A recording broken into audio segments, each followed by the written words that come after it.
Hello, everyone, and thank you for joining me on this episode of the Monday Minute. I am honored to be joined by Mark J Hublar and his brother Greg. Now, even though this episode is recorded in advance, always feel free to leave questions and comments in the comment box on Facebook, and we will get back to you and answer those questions for you. Now, Mark is a nationally traveled public speaker. He inspires everyone he comes across with a story of love and advocacy. He has a huge following on social media at Mark J Hublar Speaks, a website, and a recently released book. So let's start there. Greg, can you tell me what inspired you to write this book? Definitely. Well, I was inspired about 8 or 9 years ago. The Lord put on my heart, I do a lot of praying, and the Lord put on my heart, Mark needs a book. I'm like, okay, I don't know how to write a book, never written a book. And he proceeded to give me the title of 13 chapters. And so I wrote them down and I put them in a drawer and I said, okay. And I waited and I checked back a few days later and just nothing, it was crickets. And so I just moved on. And then about a year and a half ago, tapped me on the shoulder and said, hey, it's time to write the book. And I'm like, Lord, that was 7 or 8 years ago. I don't even know what I did with it. And looking on the computer, which was about my third computer since, the data had been transferred over and I was able to find it. And they're the exact same 13 chapters, the titles that I was informed of 10 years ago. And so that was kind of inspirational. So then I thought, how the heck am I going to write a book? And so as I went through the chapters, I'm thinking, okay, I'm going to come up with a series of questions, interview mom and dad, use my own personal experience, talk to Mark and everybody that was involved, and fill out those details. And that's really what gave life to the story. And so as I got deeper and deeper into it, wrote it on the weekends over the course of the year. And I would sit down for, sometimes just 2 hours, sometimes up to 7 or 8 hours throughout the day and up to 10 hours over a weekend. And just kind of put it together and it flowed. And it was definitely, I have to say, it's definitely divinely inspired because I'm quite sure I could never do it again. So, but anyway, that was it. It was really the story of Mark, and it starts out, with the parent, with Mark's mom and dad, our mom and dad, and really the fear and the challenges of Down syndrome wasn't even called Down syndrome when Mark was born. It was called Mongolism. It didn't have a name for it. And so going through that and having the faith to bring him home strictly through love and faith, because there was no resources. I mean, there was no organizations like you guys and the services you provide. There was nothing like that. Through faith, Mark went from a prediction at birth that he would never walk, would never talk, would be a vegetable, would never show emotion, and told my parents, he will, I'm so sorry about that, he will effectively ruin your life. He will effectively ruin your family life. And they took him home anyway. And so looking back on Mark's life, as it continues to unfold, his whole life's been a miracle. So the name of the book, A Miracle Named Mark, was just fitting for that. Well, after reading the book and barely able to put it down, I'd say that's quite the success for the first-time author. And I'll go ahead and read the back cover too, just to give everyone a preview. Mark J Hublar was born in 1964 with Down syndrome. The doctors told his parents, Al and Linda Hublar, put him in an institution. The Hublars said, we're taking him home. With the support of his family, Mark has held several different jobs as a reliable employee. He has been a partner in 2 different businesses and now has his own business as a motivational speaker, Mark J Hublar Speaks. So for a little more insight, could you give me some information about Down syndrome, such as the diagnosis and the symptoms? Again, it was called Mongolism back when Mark was born because it was a part of an Asian part of the world that looked like the Mongolian people. So that's just where the term came from. But I can't really get into all the different details of specifically about the third chromosome and that sort of thing.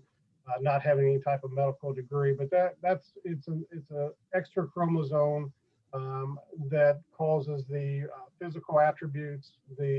People can see the almond-shaped eyes, typically designated by shorter fingers, that sort of thing. A slower learning path. Usually maxes out somewhere around 4th or 5th grade. And again, I always get a little bit nervous because everybody's experiences are different. And to try to classify it or put a clinical answer to it, I just can't and won't do that because we have no idea what the capabilities are, even as far as Mark has come. But I do know that typically, health issues can accompany that. And so, life expectancy, while longer than what it was before, that's going to vary as well. And in Mark's case, he has touches of bronchitis and Sometimes you have gout and that sort of thing. But as far as serious ailments, Mark doesn't have that. So Mark was blessed to be on the healthier end of that scale. Yeah, and I will say that the severity of Down syndrome can differ between individuals. You know, while one may have it on a very high scale, another one can have it on a very low scale. But with the correct supports, the correct services, everyone should be able to live a fulfilling life. You know, with degrees, go to classes, get jobs, become a nationally known public speaker. It's all there for you. You just need the correct supports. I found this one quote in your book very interesting. So I'll go ahead and read that. It says, according to the National Association of Down Syndrome, during the first half of the 20th century in the US, the majority of children with Down syndrome were placed in institutions, frequently right after birth. So Mark, do you think you were treated any differently because of Down syndrome, or were you able to keep up with your brothers and do everything they did? Always. It's because I love what they have in the heart. Yeah, love in the heart. Every month or me, the doctors told Bob that sometimes when people have Down syndrome, they'll give away and all that. Well, they made sure, my brothers, my mom and dad made sure that I didn't give my way. So everything they did, I'm the monkey did. Yeah, you see,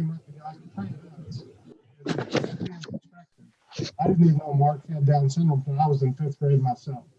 Mark was held to the same standards. We were never told to treat him differently, never told to take it lightly on him. So when we played sports in the backyard, did we tackle you hard? I played to call fun. Jumping out the windows with a pillow case as a pillow seat.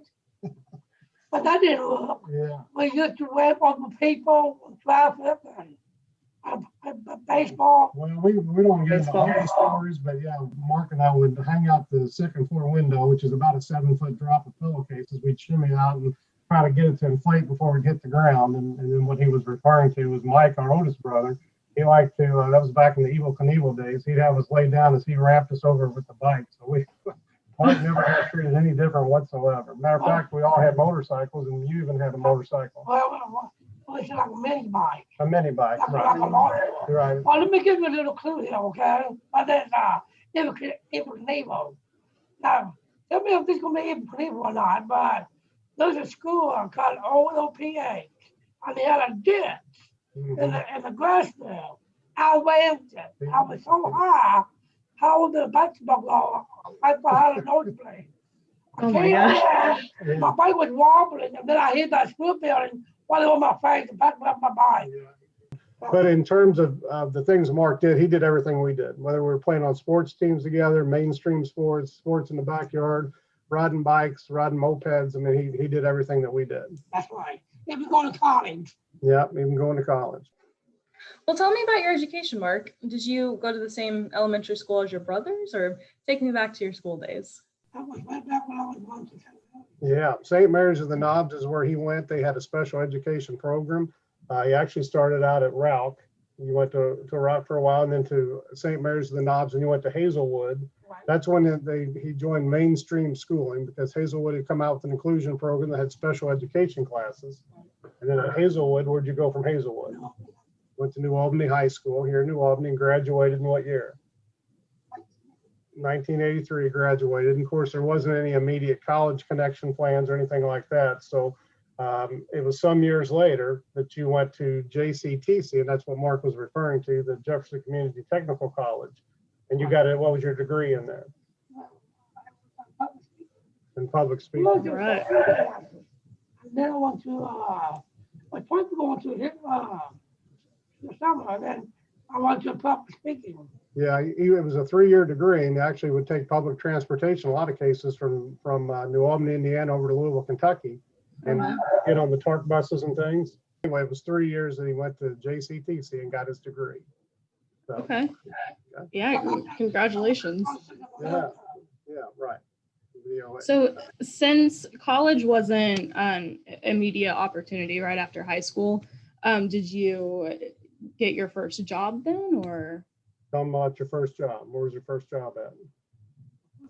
Yeah. Ralph, right. Yeah, he went to work for Ralph Industries, right?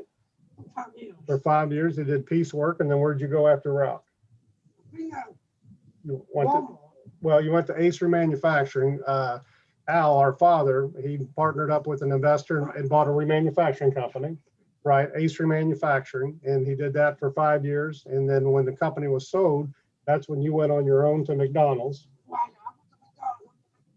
Yeah, you worked your way up to cook, where you got to do some cooking, but you started up, kind of cleaning up, and then they let you go to the kitchen, and you did breakfast and those type of things. And then from McDonald's, let's see, that's when you left and you took care of Grandpa for a while. Okay, that's when he left. Our grandpa was about 90 years old and needed some additional help, and Mark volunteered to move in with him. Now, Mark had moved out on his own, and we'll get to that, but he left the place that he'd moved out and lived on his own and moved in with Grandpa, and that became his full-time job, taking care of Grandpa. My mom's father. Yeah. Okay. Yeah, and then he continued on. You wanted to bring up Walmart, but he after that, when Grandpa passed, he knew he had to get another job, and so he did 5 years in the kitchen at the hospital, right? And then when that job ended, he did 5 years at Walmart, 5.5 years as a greeter. So he loved talking, and that's what kind of gave him the seeds were planted in terms of going around talking to people, because he talked to people for 5 years as a greeter. Well, here's the thing about that. It was trying me to be a stop boy for a stop myself. But I love to talk. I love to talk to other people. Well, the boy didn't like that, so he was going to power me. So that's what I was about that. You have another position for him to talk. But when you have public people greeter. So I was the most greatest people greeter I ever had. Yeah. I love to talk to other people. That's how it happened. It wasn't working out as a stock boy, and jokingly, my father asked him, "So, well, don't you have a job you can just talk to get paid?" And ironically, he said, "Yeah, I agreed her," and so the rest was history there. Yeah, it sounds like a perfect job for you. Yeah. And then, of course, that led in some years later into the public speaking. That's So, right. So you've been on your own for quite some time then. Can you take me back to your first apartment, and how did you know that it was time for you to move out and live by yourself? All the reason I want to move last week, all my brothers moved out. I miss other things, But no, I was like, 24 something? 24 when you moved out. And there was a house, when we could say next to Mom and Dad's house. And there was it looked like a little garage. It was a little house. And I had a bedroom, a kitchen, all that. So that's what I had dorms. Yeah, what he moved into was really a single bedroom home that was down the street and across. I mean, it was about a block and a half away from our parents' house, which was nice because it wasn't on the other side of town, but it was completely self-contained. It was something that was a rental, but it wasn't like an apartment complex. So that's where you learned to do a lot of your own cooking and My own cooking and all that. Everything. So then, one of the dad I experienced, when Mom got to the one, the mother is terrible problem. So that's my old grandpa. Yeah. And so that's where I said, okay, so I moved with my grandpa. It was 8 years he lived on his own before he moved in with his grandfather. So what he calls, right after that, he moved to grandpa's. Right after that was really 8 years of living on his own, totally on his own. He would you go to Mom and Dad's to do your laundry. And, you didn't have laundry at at your first home. No, well, that's what you're talking about. You're right, your first home. Yeah, you did laundry the rest of them because you had your own laundry. But outside of that, your visits were very few coming back to Mom and Dad's, and really learned to be on his own. And tell her a little bit about why you decided to do that. Why did you decide to move out? You talked about Mom and Dad's house? Yeah. Well, my brothers moved out, but I know that sometimes when you get older enough, that it seems like it's time for you to go change. It's like you've been born with your parents, and they did a great job. They did a great job of caring of you and all that. But when you grow up, you want to go on and explore the world. Explore the world. Exactly. And that's what I want to do. Yeah. So let's take a step back now, and I'm going to ask the question that everyone wants to hear the answer to. how did you first become interested in public speaking? God. Well, what began of me speaking, we went to a guy by Todd Young's office. And I talked to him and to see if I want to help him. That's the first time that my talk was. So then the down from Louisville, I was in the college connection. And they helped me to be a college student. Yeah. Yeah, well, he was referring to meeting with Todd Young. He's met with a lot of politicians, but his first speaking engagement, remember when you went to Our Lady Perpetual Help? Yeah, and then I went to OLPA. On Disability Awareness Week. Right, and Mom and Dad's neighbor, our little, Yeah, Richard Williams, right. Richard Williams got involved. but he took me to all over the place to have a start speaking to them, classmates and all that. Yeah, And yeah. then I first began to love to speak. Yeah, that's when he really learned how to do it. But his first, I guess, official speaking, he wasn't a speaker at the time. He was just asked by a neighbor to come to OLPH school here in New Albany and speak to the class about disabilities and what it means and that sort of thing. And one of the big examples that he used, trying to convey a sense that, hey, we're all pretty similar. The way he did it on his own, he kicked the garbage can or kicked the side of the desk. And he said, that hurt my foot just like it would hurt your foot. So he just trying to demonstrate that a garbage can then, okay, he kicked the garbage can. He didn't have any feelings. Right, and he was trying to say, hey, we all feel the same. We can feel the pain and that sort of thing. And so, you know, as Mom and Dad talked about, they were really blown away. And that kind of planted the seeds, but it was still years before more opportunities came up and people wanted to hear more about Mark. And so it just kind of evolved over 15 years, you know, and now, you know, with the website, we're really actively promoting, and he's been everywhere from, you've talked in Seattle, Washington, you've talked in Houston, Texas, you've gone to Connecticut, he's gone all over the country with speaking engagements. And the speaking engagement really tells the story of his life and how you talk about how they wanted to put you in an institution and how Mom and Dad said no, and how you were kind of raised with your brothers and that sort of thing. And it's really a good message. And really, I think in a nutshell, the point is people with disabilities and their families are told their entire life what they're not going to be able to do. There's nobody out there telling them or showing them what they can do. And that's what Mark does. Mark brings a message of 56 years, not something of you know, hopes and dreams and possibilities. He's showing you a life that's been lived, you know, and it's not sugar coated. I mean, there's part of the book that we talk about when Mark learned to ride a moped. He pulled out in the middle of the road and got struck by a car and almost killed him. So I mean, there's bumps and bruises along the ways, but it's a life well lived. And if people have the faith to give them a chance and know that they're capable and that they're able so much more than even what a lot of parents may think is possible, though bumps and bruises may be there, so do successes and growth. One thing too, Mark always like a brother's moped. Make sure it's not your brother's moped. Yeah, it was my moped. Oh no. He said, if you're wagon, it's your bike. I told you we didn't dream any different, so. That's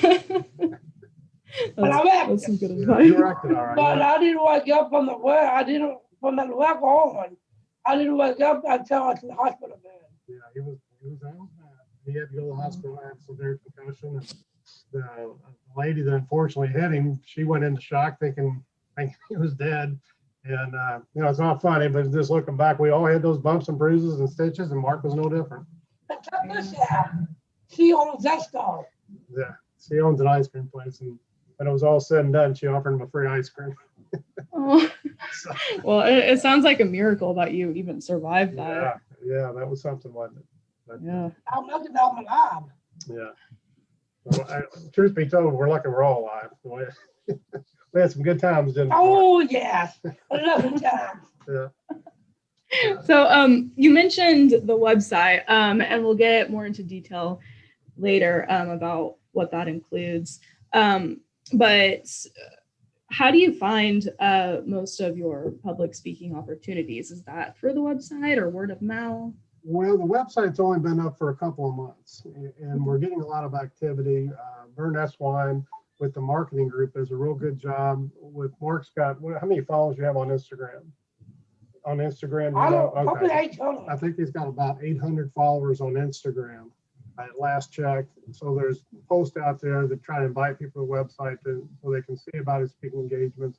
We work with Volunteers of America that try to go out and find opportunities for us as well. But it's been, you know, with the COVID, that's just been shut down. I think he may have done one Zoom or one or two Zooms, but it's tough. And so that is the challenge, to find opportunities. Since the book's come out, he's had probably 5 or 6 local opportunities, high schools, Kiwanis clubs, things like that.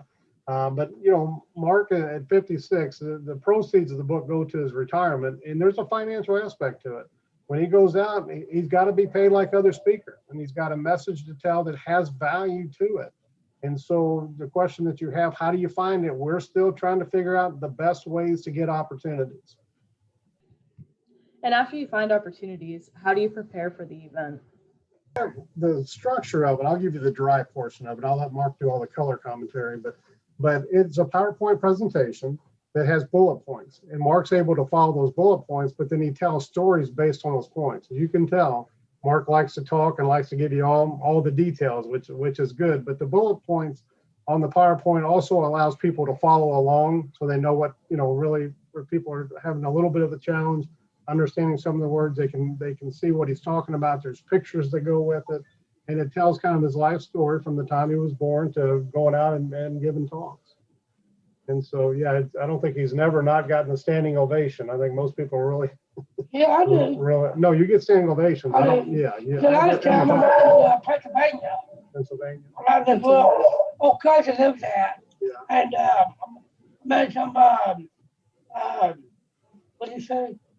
Public speaking. Your presentation? Yeah, that. The Penn State University. He's been And there. then we went to Whoopi's Rainbow.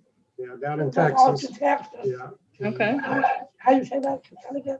Well, you were down there for the Teachers Association. They had all the teachers from across the state.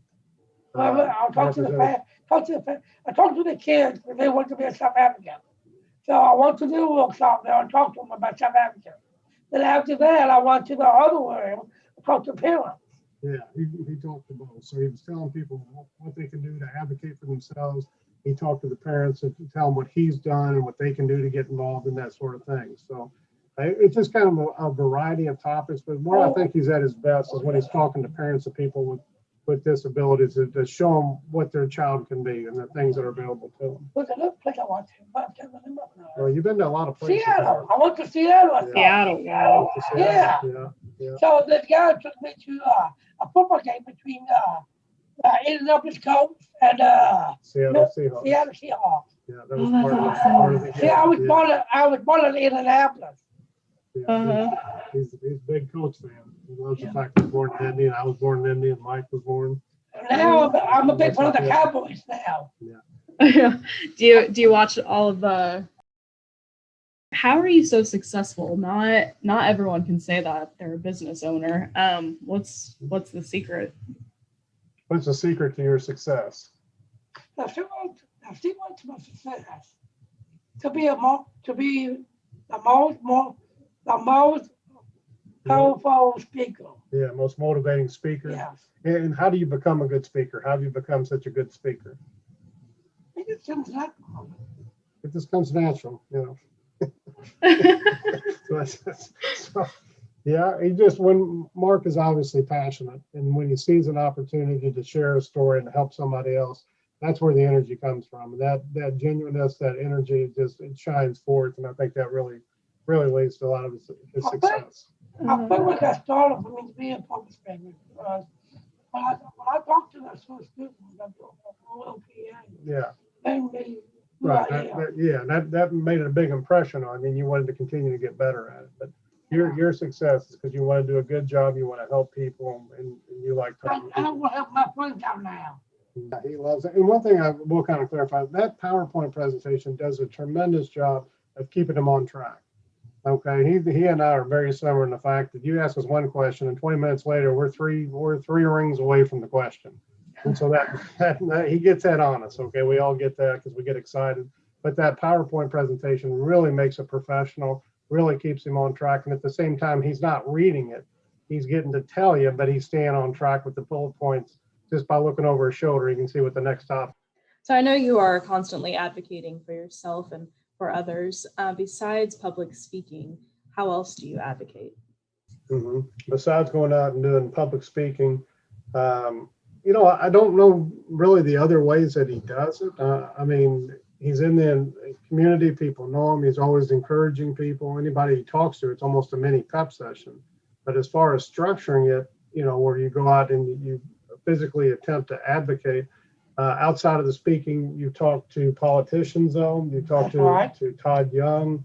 And Sarah Palin. Well, you talked to Sarah Palin, when she was the vice presidential candidate in Evansville.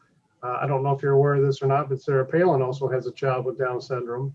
And that's Twig. Trigg is his name. And so when Mark went to see her, of course, it was the SMILE, S-M-I-L-E Association. I think I can't remember exactly what it stands for, but it's in Evansville, and they hosted her. And so Mark was invited, and he got to talk to her afterwards. And did you give her some advice? Well, first of all, what was she? That's what I told her. She was the vice presidential candidate. Well, I know that, but she's a governor of Alaska. Yeah. It was a free breakfast.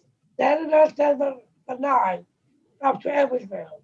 And the next morning, it was a free breakfast for the governor. And that's when I started talking to her and her husband, Todd. Mm-hmm. And then when they came out and put a microphone in my mouth, that's where I gave some advice. Yeah. You remember what you told her? How to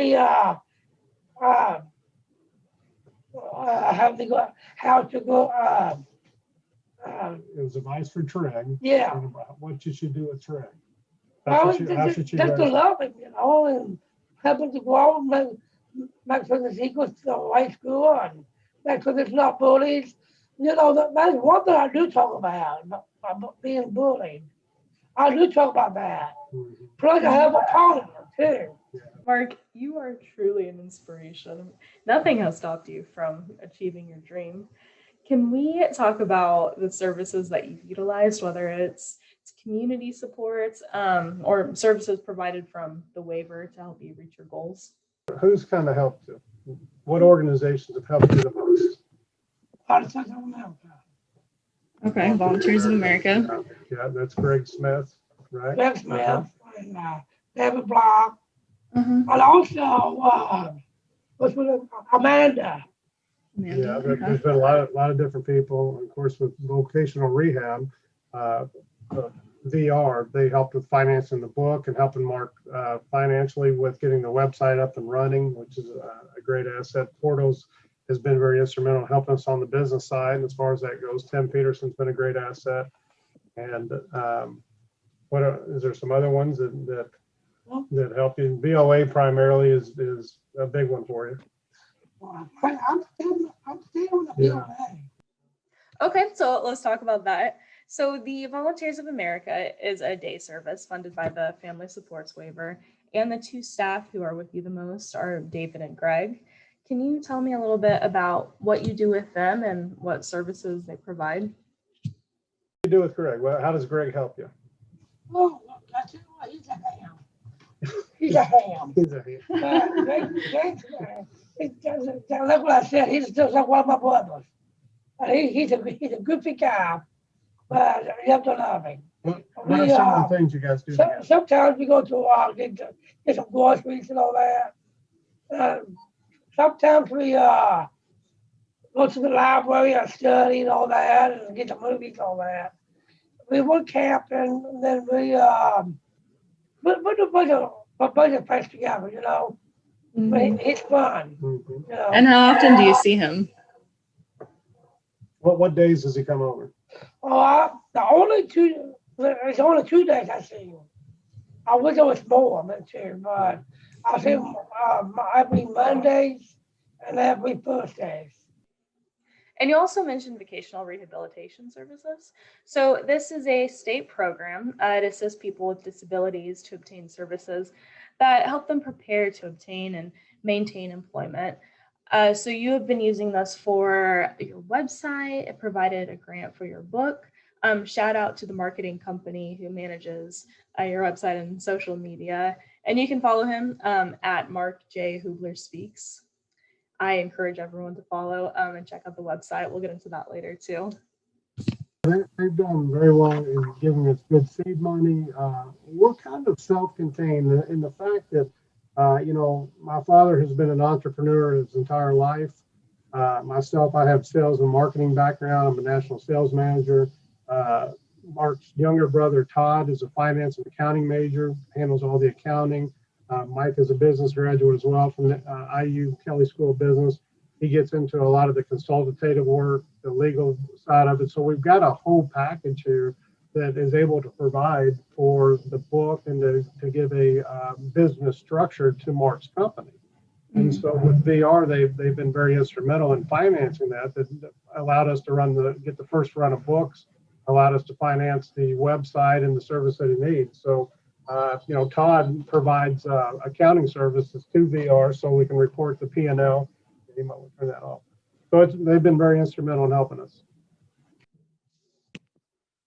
So for all of you watching, these are just examples of how Mark utilizes the waivers and a few services that he uses. But there are so many more services and community supports.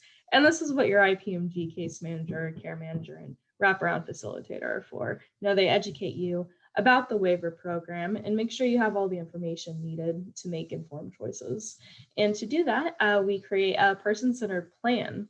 So this reflects your needs as well as wants, and it points you in the direction of service providers. So every time you meet with your IPMG case manager, care manager, wraparound facilitator, you reassess how things are going. Plans change, and that's okay. That's what we're here for.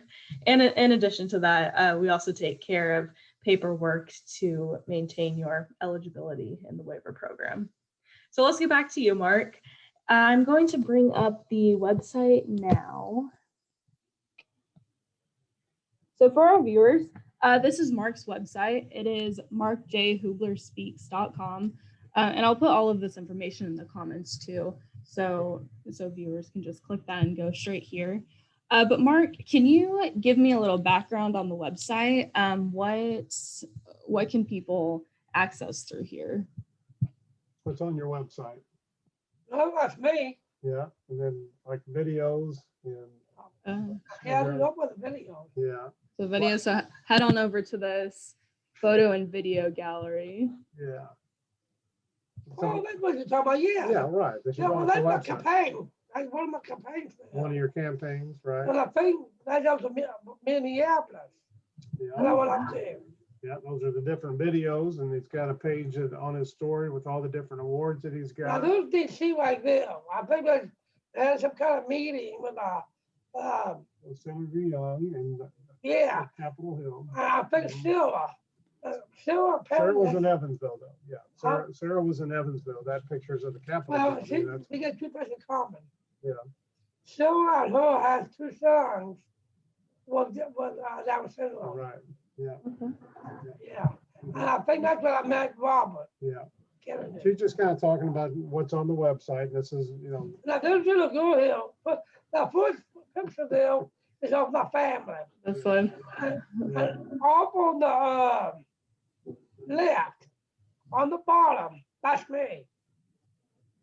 And then this Greg. This guy right here? Top, yeah.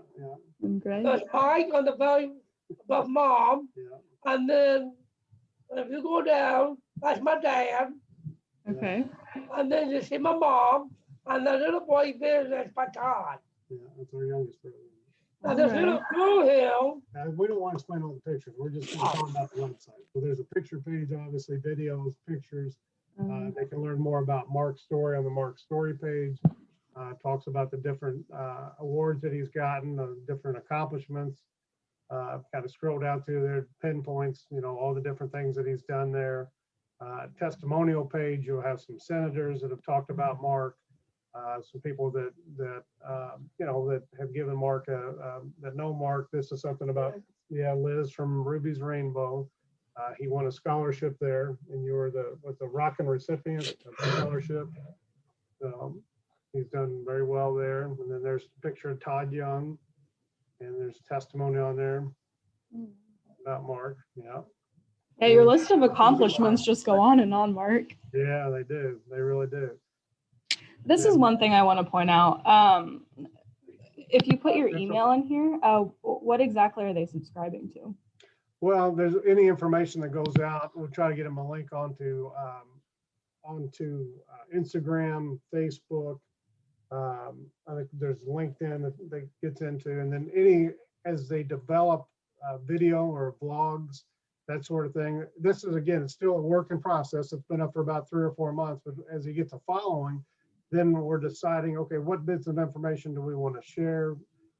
We got to be able to get a hold of those type people that are interested in following the information. So that's what that is. They capture the email of people that are interested in learning about Mark and kind of follow him as we develop deeper into his communications. Okay, and then lastly, let's go to buy my book here. Yeah. And the nice thing about that, if you read the small print there, what you can do when you get into it, you can select from one of 7 charities. There's been a lot of different, I don't say charities, organizations that have helped Mark along the way. And so we had to narrow that down so it wasn't overwhelming. And we narrowed down to 7. And so the book sells for $20 plus tax and shipping. But of that $20, the buyer can designate one of 7 organizations to receive 10%, or basically $2 per book, 10% of the $20. And then quarterly, what we're doing is writing checks to the different organizations. Again, the book's only really been out since March, so we're not to a quarter yet, but we've sold about 250 books, almost 300 books, I think, all told on the website, off the website. So if you go ahead and click on that, once you click on buy now, it won't lock you in or anything. It'll take a second for it to roll over. And then if you click to the right of that Ruby's Rainbow, there's your drop-down menu. So you get to select from those organizations. You can see Volunteers of America as one of them as well. And we track that that'll go on the order, and then Todd tracks that so he knows how many organizations have been tapped to receive 10% of how many books. Okay. Well, I even before I knew this, I would recommend everyone to buy a copy of the book, just from the story and the advocacy in it. But this is really another bonus, so that's really neat. You guys are doing that. Yeah, and then of course all proceeds go to Mark. It's to build his retirement fund, to try to generate funds, as you mentioned earlier. Our parents are, have begun their 80th year, so nobody's going to stay here forever, and we need to be able to start funding Mark's retirement. So the whole thing, it's a tremendous story of hope, faith. It's a biography of his life. There's monies to be generated for one of 7 organizations, and then all proceeds, anything outside of costs, go to Mark's retirement. So let me stop sharing the screen. All right. So and I'll put the information in the comments too, but if someone is interested in hiring Mark for a public speaking role, who do they reach out to? Yeah, Al is doing a lot of that. He's taking the leadership on his schedule and that sort of thing. So if they send an email to markjhublarspeaks@gmail.com, we'll get that. I monitor it, Al monitors it, we'll see it, we'll reach out to him. So what we're trying to do, quite honestly, in a business capacity and trying to provide for Mark's future, we're looking for paid engagements. I mean, we've got, we could go to a multitude of people that would like it for free, and we got to really pick and choose those, because Mark's time is valuable, as is the support staff, myself included, and his father. So we're looking for people that are serious about listening to Mark's message and are willing to compensate him like they would any other speaker. Mm-hmm. Yeah, and I highly recommend all of our viewers out there to follow Mark on social media at Mark J Hublar Speaks. Look on his website, markjhublarspeaks.com. You can shoot him an email if you have a gig coming up looking for motivational speakers, markjhublarspeaks@gmail.com. And you can also watch some of his campaigns and speeches on his YouTube video at Mark J Hublar Speaks. He had me tearing up a bit, and all of his speeches are so inspirational. So yes, definitely look him up, follow him, purchase his book. His book is available on his website at markjhublarspeaks.com. And remember, a portion of that does go to charity. So it's a really good cause as well. So let's sum this up. As we're closing out, Mark, what would you say to a parent who has a child with Down syndrome? So I've been feeling it. I mean, I have Down syndrome. And I know those other kids have parents who take care of them and love them and give them respect and make sure they don't get bullied and all that. Because I had a friend who got bullied in high school, and I'm not going to go for that. But I may be told to schools too about bullying and all that and all. There's no go. I mean, nobody wants that. Nobody does. I mean, I would say like I was on the parents. Like, so that, when they come back from school, they can tell you what happened at school. The parents would go and protect the children, like come up with a grade room, Mike or Todd or, if I had a child, well, it just depends with me. It was going to be a milker for me, maybe I have a girlfriend, but, I mean, I'm looking for one now for as a girlfriend. I had two of girlfriends, but they didn't want to didn't want to be my girlfriend anymore. Yeah. But He's always wanted I would tell all that to the parents, everything. Take care of your children, make sure nobody tries to take on them, and that's what I would say to them. Very well said, Mark.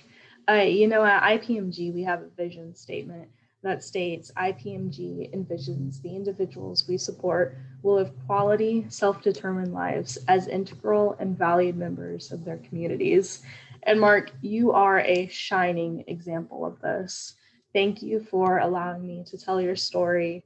I hope everyone who watches is inspired. I hope they go buy your book, follow you on YouTube. And everyone give Mark some speaking opportunities. He is available to travel nationally, and speaking is his passion. So if you're looking for a public speaker, call Mark. All right. Well, thank you all for joining me. I hope you all have a good day. And if you have any questions about Mark Hublar Speaks or IPMG, feel free to write them in the comment box and we will get an answer back to you. Thank you.